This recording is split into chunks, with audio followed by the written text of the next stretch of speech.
Bonjour et bienvenue sur Radio CSERT, votre rendez-vous quotidien avec l'actualité de la cybersécurité. Je suis Marc-Frédéric Gomez, nous sommes le samedi 7 février 2026, épisode 572.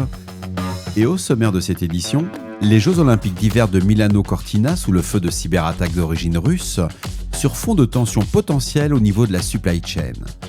En France, mis en examen de 2 ressortissants chinois en Gironde, ils sont suspectés d'interception de communications Starlink et de sniffing de fréquences militaires. Alerte sur les infrastructures, le CERT-FR signale des vulnérabilités critiques incluant des risques de remote code execution sur les solutions VoIP Asterix et le kernel Linux de Red Hat. Et enfin, nous ferons le point sur la disponibilité de SQL Server 2025 sur Linux Ubuntu et sur la pénurie croissante de compétences confirmées par les derniers chiffres de la NSSI.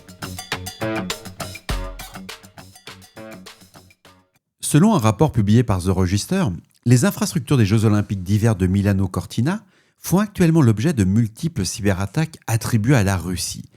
D'après les déclarations du ministre italien des Affaires étrangères, Antonio Tajani, il a relayé par Associated Press des offensives ont ciblé plusieurs bureaux diplomatiques, notamment à Washington, ainsi que des sites olympiques et des infrastructures hôtelières à Cortina. Bien que l'origine russe soit confirmée par les autorités, la nature exacte de la menace, qu'il s'agisse d'une activité de state backend ou de groupe activiste, n'a pas été précisée.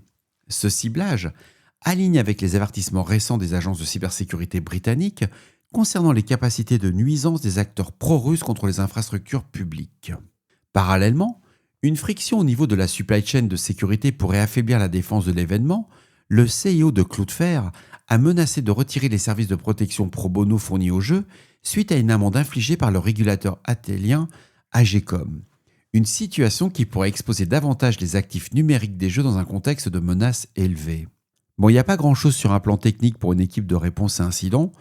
Ce qu'on constate, c'est que chacun essaie de tirer la couverture à soi. Mais en un mot, j'ai regardé, je suppose comme vous avez regardé la cérémonie d'ouverture. Ça s'est plutôt bien passé.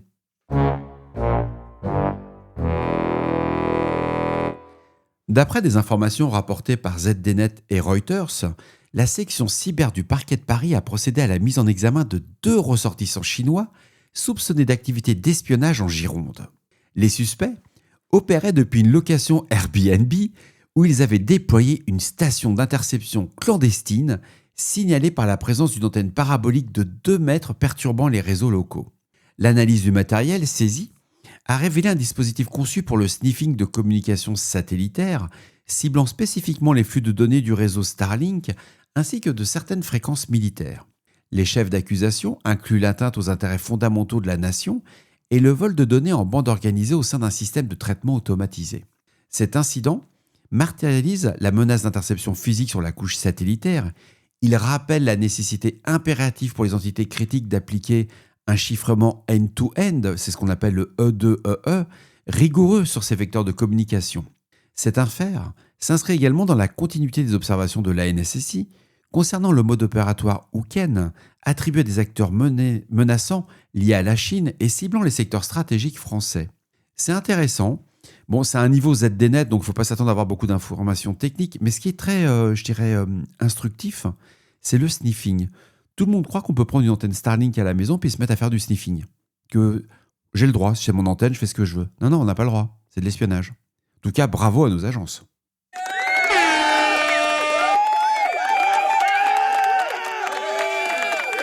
Le CERT-FR a émis un avis de sécurité concernant de multiples vulnérabilités critiques au sein de la solution de téléphonie Asterix. Selon l'analyse technique, l'exploitation de ces failles permet à un attaquant de réaliser une RCE ainsi qu'une escalade de privilèges. Le rapport identifie également des vecteurs permettant des injections de type XSS ou CSRF, compromettant potentiellement la confidentialité des données. Les versions affectées d'Astérix concernent les branches 20, 21, 22 et 23. 4 CVE ont été enregistrés pour ces incidents, numérotés de la CVE 2026 23738 à 23741. L'application immédiate des correctifs de l'éditeur est requise pour sécuriser les infrastructures Astérix exposées.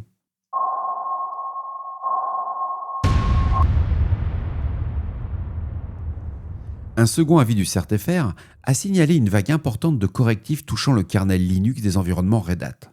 L'avis a été publié hier le 6 février. Il consolide près de 30 vulnérabilités distinctes affectant le noyau. L'exploitation de ces failles expose les infrastructures à des risques sévères, allant du denial of services au contournement de politiques de sécurité, en passant par l'atteinte à l'intégrité et à la confidentialité des données. Le périmètre d'impact est large. Il va concerner Red Hat Enterprise Linux RHEL version 8 et 9, ainsi que les déclinaisons Real-Time et SAP Solutions. Toutes les architectures majeures sont visées. Ça inclut les architectures x86-64, ARM64, ainsi que les IBM Z System et Power. Alors le fait notable, c'est que les références CVE traitées couvrent une plage temporelle étendue. Ça remonte pour certaines à 2022 et s'étendant jusqu'aux identifiants de 2025 des CVE, et ça va impliquer un effort de maintenance cumulatif. Les équipes opérationnelles sont invitées à appliquer d'urgence les 8 bulletins de sécurité émis par l'éditeur pour colmater ces brèches.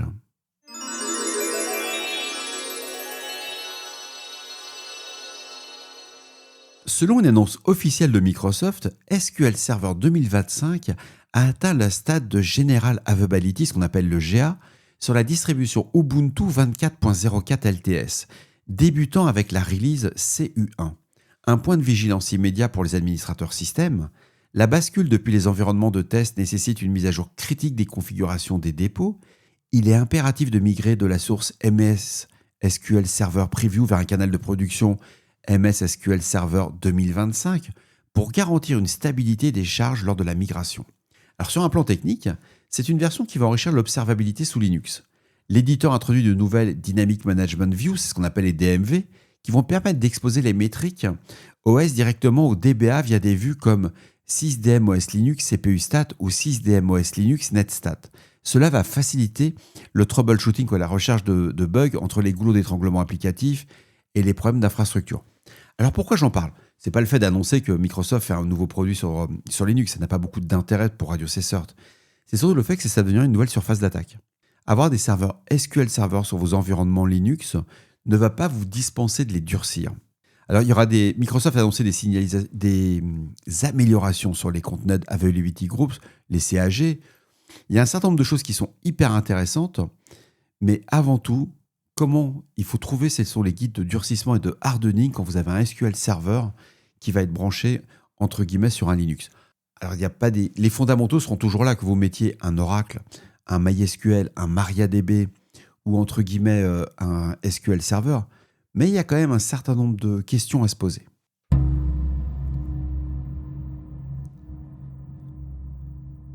Alors, j'ai retenu cet article qui porte à réflexion.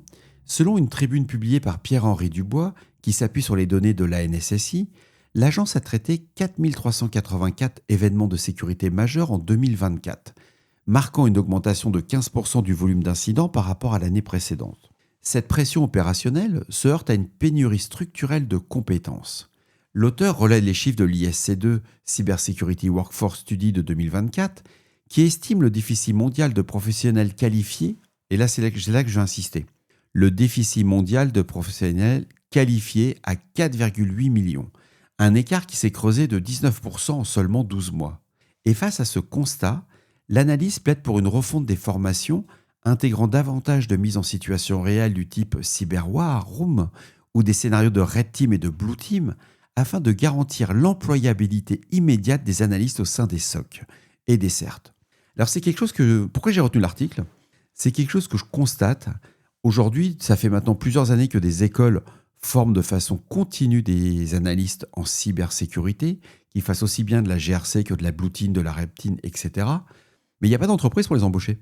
Ce sont des juniors. Alors, il y en a quelques-uns qui trouvent du boulot, mais quand vous regardez bien, déjà, on leur fait fantasmer qu'ils vont tous gagner entre 60 et 80 000 euros et ils vont se retrouver à 42 000 euros pour le meilleur des cas quand ils vont décrocher un boulot. Mais surtout, les entreprises ont besoin de personnel qualifié. Et si vous n'avez pas fait, entre guillemets, de l'alternance, ça devient très vite très compliqué. Parce que quel que soit le niveau scolaire, le niveau d'école, rien ne remplace l'expérience. Et pour les RH, etc., c'est super. C'est là le point faible de tout ça. Parce qu'on a le personnel. Moi, quand je fais des annonces, le nombre de candidatures que j'ai, mais quand on regarde, est-ce qu'il y a une expérience professionnelle réelle quelqu'un qui va travailler dans un SOC, qui va regarder dans le SIEM, qui va faire de la CTI, qui va faire du forensic, etc. C'est très compliqué. Et c'est pour ça que je reviens toujours à ce conseil que je donne à toute personne qui débute. Faites un home lab et faites des travaux et publiez vos travaux. Si vous avez fait un forensic, même si c'est sur le disque dur de votre grand-mère ou autre, etc., que vous recherchez un malware, faites le job. Publiez le résultat de votre forensic, dites tout ce que vous avez fait, comment vous l'avez cherché. Mettez en avant votre compétence. C'est bien beau de dire que vous êtes diplômé, que vous avez un master, un bachelor en cybersécurité, un bac plus 2, bac plus 12, bac plus 72, tout ce que vous voulez. Mais si vous ne mettez pas quelque chose de concret, quelque chose de factuel, c'est juste du vent, quoi. Donc, article intéressant. Malheureusement, ça c'est pas encore rentré, je dirais, dans les processus scolaires surtout français, parce que il manque vraiment cette expérience pratique ou les salles de TP, des choses que vous pouvez mettre en avant, que quand vous arrivez en entretien d'embauche, vous êtes en capacité à dire, effectivement, je ne suis pas l'expert sur le dernier produit à la mode ou la dernière IA à la mode, mais par contre, j'ai effectué un forensic, j'ai fait une recherche CTI, j'ai fait de l'OSINT. Comment j'ai monté mon setup pour faire de l'OSINT, c'est que des choses qui montrent votre maturité en plus de votre diplôme. Votre diplôme, il va vous servir qu'à une seule chose, c'est avoir l'entretien. Mais quand on veut le contrat, faut mettre un peu de concret, quoi. Et ce que je constate aujourd'hui, c'est que de plus en plus de jeunes profils, ils arrivent avec des GitHub. Ils se disent, voilà, j'ai fait tel programme en source, parce que j'ai fait telle chose. Et puis, on voit tout de suite ceux qui veulent... comment dirais-je ? Il faut que je sois bienveillant quand je vais dire ça, mais on le constate, ceux qui n'ont aucune chance aussi, c'est papa ou maman qui vont leur dire, on va te trouver un boulot, quoi.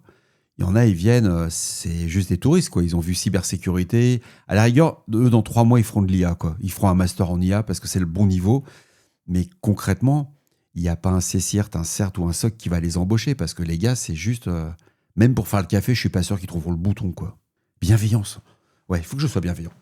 Donc, il manque du monde en cybersécurité, c'est vrai. Il manque du monde sur toutes les nouvelles menaces. Et quand vous sortez de l'école, vous avez une chose extraordinaire quand vous êtes à l'école. Alors, vous avez l'handicap majeur. C'est vrai, on court après, entre guillemets, des moyens matériels pour la majorité des gens. Mais vous avez du temps et vous êtes capable de faire des études. Ne devenez pas expert en 70 domaines, ça ne sert à rien. Personne ne vous croira. Par contre, si vous travaillez sur un sujet, là, je prends le cas du forensic parce que c'est le plus facile. Vous faites du forensic sous Windows, vous faites du forensic sous Linux. Vous êtes en capacité d'expliquer ce que vous avez fait. Vous pouvez creuser, vous pouvez passer plusieurs semaines, plusieurs mois sans avoir un résultat. Vous n'avez pas la pression, entre guillemets, du résultat. Par contre, quand vous allez proposer votre CV, vous allez être capable de mettre en avant ce use case dans un poste de forensicer. C'est la même chose pour de la CTI, c'est de la même chose sur de la réponse à incident. C'est pas en sortant de l'école qu'on va vous demander de gérer des crises. Vous serez accompagné dans les crises. C'est extrêmement rare de voir quelqu'un qui sort de l'école, qui n'a aucune expérience, qui va gérer la crise et on l'a un ransomware, etc. Alors vous pouvez vous retrouver devant ces cas, mais généralement c'est rare que vous soyez tout seul. Et si vous êtes tout seul dans ces cas, vous pouvez aider. Mais mettez en avant vraiment sur quoi vous avez travaillé, ce qui vous a donné du plaisir dans vos études. Il faut bien voir qu'on bosse tous pour comme avoir un diplôme, etc., tout ce qui va autour, mais mettez ce qui vous passionne. Un candidat qui est passionné, qui amène de l'info, il gagnera. Il sera devant. Bon, évidemment, s'il y a le piston, le fils du patron, le pote du patron qui vient, qui cherche, et encore, c'est même pas vrai. Moi, dans mon cas, ça fonctionne pas. Et voilà, cet épisode du samedi 7 février se termine. J'espère qu'il vous apportera des informations claires et utiles. Je vais répondre aux auditeurs sur l'épisode de demain. J'ai eu pas mal de questions qui m'ont été posées par mail, des améliorations. Vraiment, n'hésitez pas à faire vos retours. C'est grâce à vous que ce podcast existe. Moi, j'ai besoin de vos retours parce que je ne sais jamais si je suis dans le sujet, hors sujet. Vous pouvez me laisser un message au 07 68 72 20 09 ou par email si vous le souhaitez. Si vous êtes un nouvel auditeur, n'hésitez pas à vous abonner au podcast de Radio CSIRT. D'ici là, on ne réfléchit pas, on patch. Prenez soin de vous et à demain pour un nouvel épisode. Je publie normalement, si tout se passe bien dans la journée, je dirais plutôt en fin de journée, je vais publier les newsletters. Mais là, j'ai du jardinage à faire. Il y a des trucs de vieux, quoi. C'est incroyable. Mais c'est la vraie vie, quoi. Et j'ai demandé à ChatGPT, Gemini de faire pour moi le jardin et il fait pas. C'est bizarre. Il faut vraiment que je me trouve un robot humanoïde.